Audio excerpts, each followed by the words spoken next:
Can he retire with a 0% probability of success? Oh my goodness, it's impossible. Look at my Maine hockey hat. You guys jealous? You guys jealous? You don't have a Maine hockey hat. I do. It's my man Chris up in Maine sent this to me. He's got season tickets to the Maine Black Bears.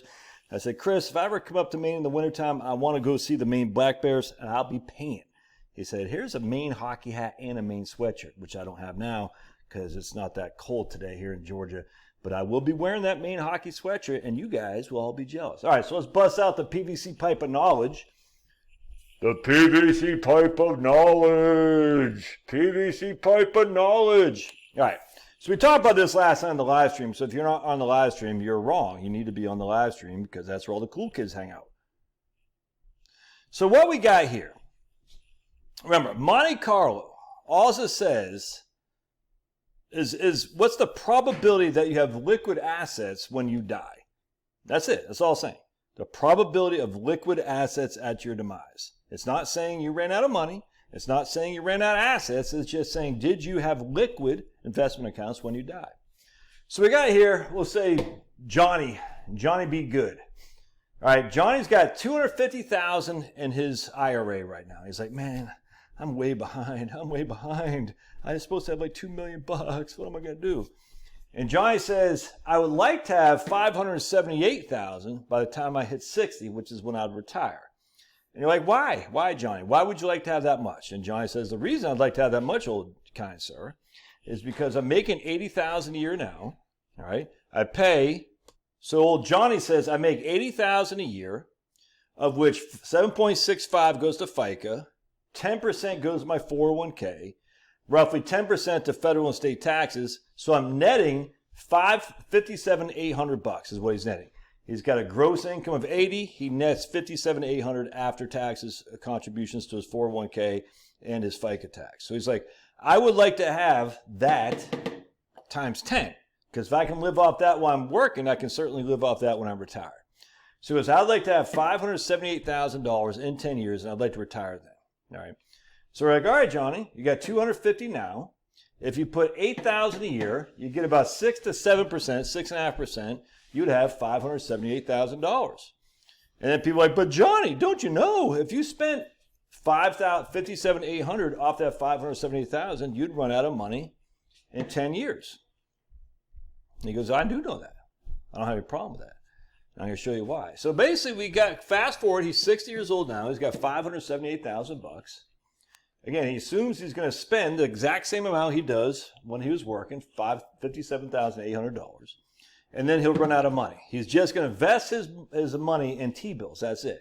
So T-bills will be enough to keep up with inflation. Not going to make any money, not going to lose any money. He'll have just enough to keep inflation. So this is real money here. We're not talking about, what about healthcare? What about this? What about that? He's going to spend the exact same amount he does in retirement as he does right now. That's it.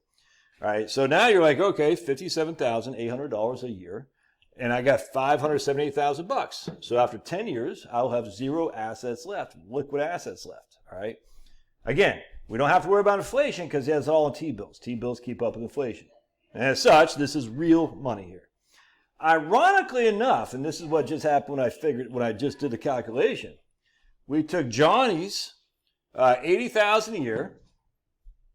We're just going to assume that's his average income, index monthly earnings, $80,000 a year. We're going to say that. So we divide that by 12, 6,667. The first $1,100 roughly, he gets 90% of that. The next amount, he gets 32% of that. So his PIA, his primary insurance amount, is $2,771. We times that by 12, $33,000 a year. All right. Now, he's not going to take Social Security until he runs out of money, and that'll be in 10 years. So his Social Security at $2,771 will be increased by 24% because of delayed earnings credits. I hope you see where I'm going here. This is crazy. Look, this just happenstance. I was like, wow, this works like a charm. I didn't realize this. So his monthly benefit will be $34.36. Now, Johnny's married, like all good men should be. Don't take that personal if you're not married. It's okay. I'm just goofing on you. But I'm just goofing on you. Don't be all, but I'm subscribing. How dare he say it? Dude, it's just a joke. Maine hockey. All right, so his PIA is $2,771. With his delayed earnings credits, his benefit will be $34.36. But his wife, Jenny, will get half, not this amount, but half of this amount. So when he files, she will get half of this. Now, frankly, she should file at 67 anyway, as the people I was talking to the other day, just to get something off her own record. But in this case, we're not even using that. We're saying she will get half of this when he turns 70 and files for his full benefit with delayed earnings credits.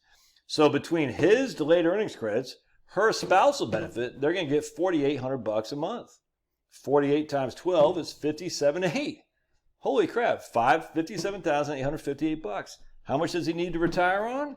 $57,800. So even though he has a 0% Monte Carlo, his Social Security is $57,800. Ironically enough, by the way, this will have, I don't think of much tax. We could easily do this real quick to figure out, if you got 30,000 standard deduction, he'll be in a 12% tax, 10% tax bracket. So he'll probably lose 10% on, if you got 30,000 standard deduction roughly, so he'll have 27,800 will be his taxable income, and he'll lose 10%, basically roughly $3,000 in taxes to this. So he'll only be netting 54,800 when all is said and done. He'll have no taxes, zero tax, because everything's in Social Security. All right, so when he dies, she's going to get this right here.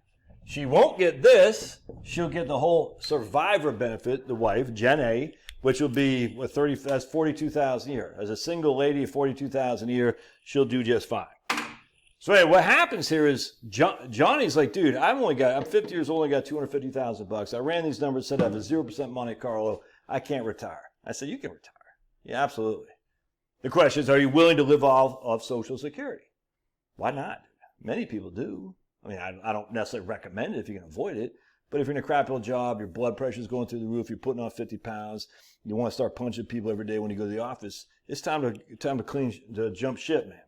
Now, in this case, he's still got to work another 10 years, right? But I mean, let's just fast forward. Now we're 60 and Johnny comes to my office. I don't have an office. But it's just, as I said, you got $578,000. You spend all that money down until zero. You take Social Security. You're right back to where you were. You're actually better because Social Security, when it's your only income, is tax-free.